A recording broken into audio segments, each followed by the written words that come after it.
warga Filipina menggelar demonstrasi atas skandal korupsi yang mengguncang negara tersebut. Anggota kelompok pemuda militan Anak Bayan dan Kabataan berbondong-bondong mendatangi kantor pusat Kementerian Pekerjaan Umum dan Jalan Raya di Manila.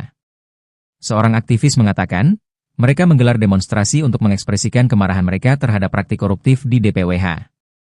Pasalnya, kementerian tersebut dituding membiarkan perusahaan konstruksi menggarap kontrak bernilai miliaran peso Filipina untuk menggarap proyek-proyek pengendalian banjir.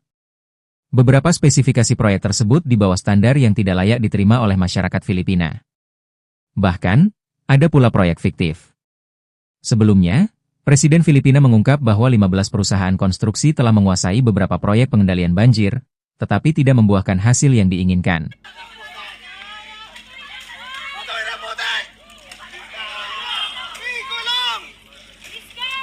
Rumah yang dilemparin tadi adalah rumahnya ibu ini yang namanya adalah Sarah Diskaya. Dia adalah seorang kontraktor yang bertanggung jawab dalam kontroversi pengendalian banjir di Filipina. Kenapa kok masyarakat bisa semarah itu? Akan gue ceritakan di sini karena mungkin sebagian dari kalian kok dapat FYP mendadak dari Filipina gitu. Dan tentu saja ketika kita nih Indonesia di saat minggu lalu betul-betul lagi memperjuangkan keadilan, kalian jangan lupa bahwa saudara-saudara kita dan negara lain juga ikut bantuin kita. Jadi mungkin ini saatnya untuk kita juga harus tahu nih apa sih yang terjadi di luaran, apa yang terjadi sama saudara-saudara kita ini. Singkat cerita, jadi tahun 2023 telah disahkan sebuah rencana gitu ya untuk membangun sebuah dinding ya atau river wall untuk bisa menghalau banjir supaya tidak masuk langsung ke negara Filipina begitu. Nah, dan ini tuh proyeknya tuh gede-gedean banget ya guys ya. Jadi setiap tahunnya itu ngambil anggaran sekitar 180-an miliar peso di Filipina gitu ya, yang kalau dirupiahkan itu sekitar 33 triliun per tahun. Dan proyek ini sudah berlangsung dari tahun 2023, 2024, 2025 nih lagi berjalan.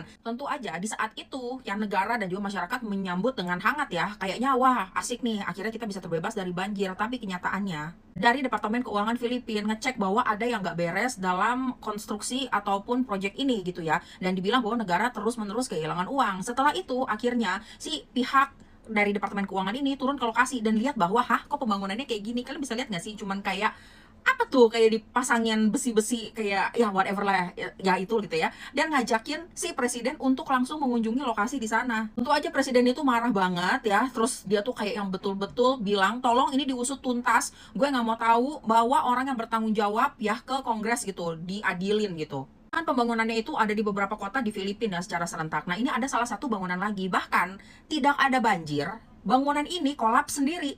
Apalagi ketika ada banjir, lebih tambah kolaps. Jadi mereka mikir, ini tuh untuk apa gitu sebenarnya. Nih, kurang lebih kayak gini ya pembangunannya. Dan ini tuh sama sekali nggak kuat gitu guys. Jadi ini tuh runtuh-runtuh terus gitu. Bahkan di beberapa lokasi itu sama sekali nggak ada pembangunan apapun seperti ini. Sampai akhirnya di bulan Agustus kemarin, turun hujan deras mengakibatkan banjir di berbagai wilayah di Filipina. Dan mereka tuh jadi kayak bingung, ini kok banjir hebat banget. Sampai mereka tuh nggak bisa kemana-mana. Katanya sudah ada project untuk mengontrol banjir, tapi kok kita tidak merasakan sama sekali manfaat dari proyek itu. Masyarakat protes, dari pemerintah juga menginvestigasi, dan ternyata memang terjadi beberapa kejanggalan-kejanggalan seperti ini.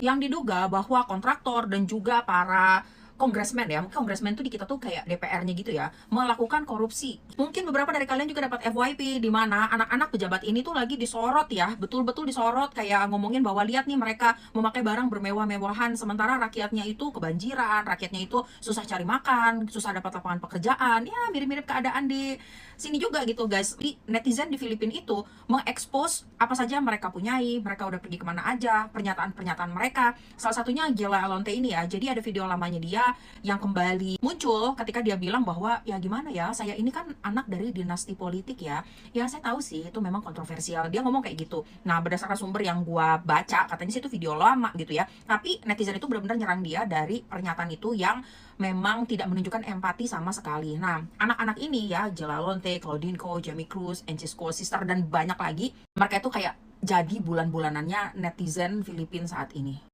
Bapak ini menanyakan, apakah benar kamu punya mobil 28 biji yang mewah-mewah? Tama ba?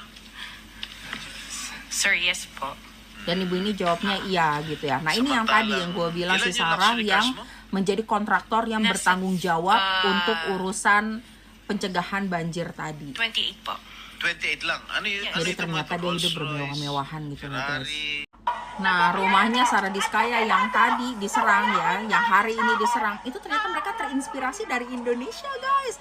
Ketika mereka lihat rumah Ahmad Syaroni dan juga yang lain-lainnya itu diserang, mereka terinspirasi. Sampai ada yang bikin meme bahwa ini adalah tembok yang lagi dibangun dengan uang yang triliunan itu, ratusan triliunan itu dalam rupiah ya tentu aja. Nih, lihat nih kayak gini.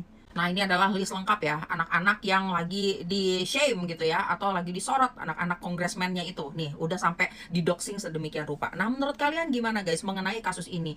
Apakah kurang lebih mirip gitu sama pemerintahan kita, atau masih lebih parahan di Filipina? Tapi gimana pun juga, kita berikan doa yang terbaik untuk saudara-saudara kita yang di Filipina. Semoga permasalahan mereka cepat selesai, dan juga pihak-pihak yang merugikan bisa bertanggung jawab atas apa yang mereka lakukan. Semangat terus untuk teman-teman kita yang ada di Filipina.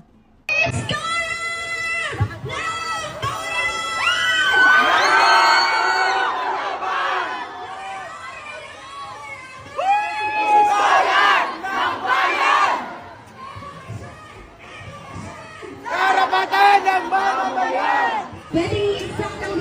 Para makisa